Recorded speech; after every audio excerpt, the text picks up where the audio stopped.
Welcome to the Deep Dive. Today, we're jumping into the incredible story and really a monumental impact of Dr. Dre. Our mission here is to explore his whole journey using insights from a pretty comprehensive biographical overview, taking you from his roots right through to his global influence today. Yeah, and what's so fascinating, I think, is how his path just perfectly captures this blend of like pure creative genius and some really complex real world stuff.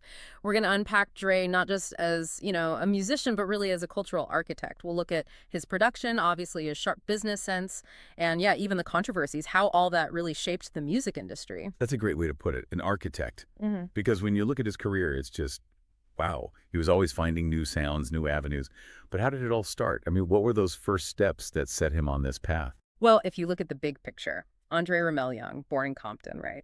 He found his way through music, started out DJing in the early 80s with the world-class Rockin' Crew, got some local buzz. But the real game changer, co-founding NWA with Eazy-E and Ice Cube back in 86. Right. NWA, huge. Exactly. And their album, Straight Outta Compton in 88, it wasn't just raw. Dre's production on that, it created this like aggressive, unique sound. It basically defined gangster rap and absolutely put the West Coast on the global hip hop map. His ability to make those hard-hitting beats was pretty revolutionary then. Definitely era defining. That raw, unfiltered sound. So he defined that sound, but then he seemed to redefine things again later. What was it about him, do you think? His strategy or personality that let him keep reinventing himself in the music, especially as his partnerships changed? That's a really interesting point. After NWA, he co-founded Death Row Records with Suge Knight. This was 92, and that's when he dropped his solo debut, The Chronic. The Chronic, yeah. Right. A total masterclass. It introduced G-Funk, that sound, Right.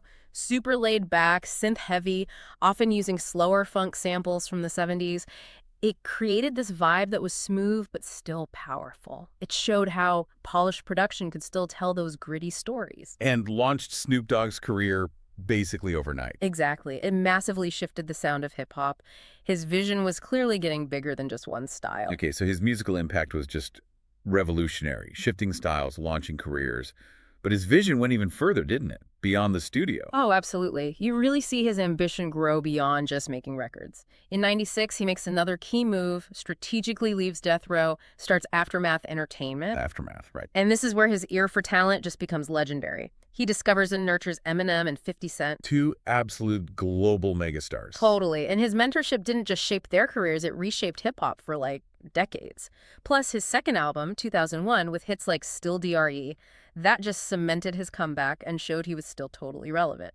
And it wasn't only music, was it? In 2006, he teams up with Jimmy Iovine to start Beats Electronics. That's a whole different kind of genius, translating that ear for sound into, well, a tech empire. It really is striking. He used his credibility, his whole philosophy about sound. Beats wasn't just headphones, right? It was about hearing the music, how the artist intended, and they marketed it with this cultural cool that just clicked. Yeah, you saw them everywhere. Exactly, which led to that huge $3 billion sale to Apple in 2014, made him one of hip-hop's wealthiest figures.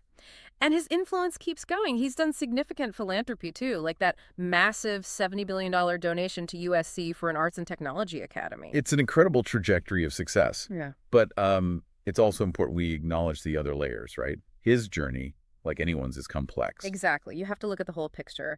Our sources mention things like the 1991 assault on Dee Barnes, and he's spoken about past gang affiliations. It's not about passing judgment, but understanding the full person who came from tough beginnings and how these things also played a part in his path and how people saw him. So when we pull back and look at Dr. Dre's whole story, pioneering the West Coast sound, G-Funk, discovering Eminem, 50 Cent, building beats, the philanthropy, his legacy is just immense. Even acknowledging those difficult, controversial parts, it really makes you think about that term you used, architect of culture. It really does. And his story, I think, leaves us with a big question, one for you listening to. How do individuals, despite tough starts and personal controversies, manage to use their vision and their strategic moves to completely redefine industries, to create these legacies that last for decades? And maybe more importantly, what lessons can you actually take away from that kind of multifaceted impact, that relentless drive to evolve for whatever you're pursuing?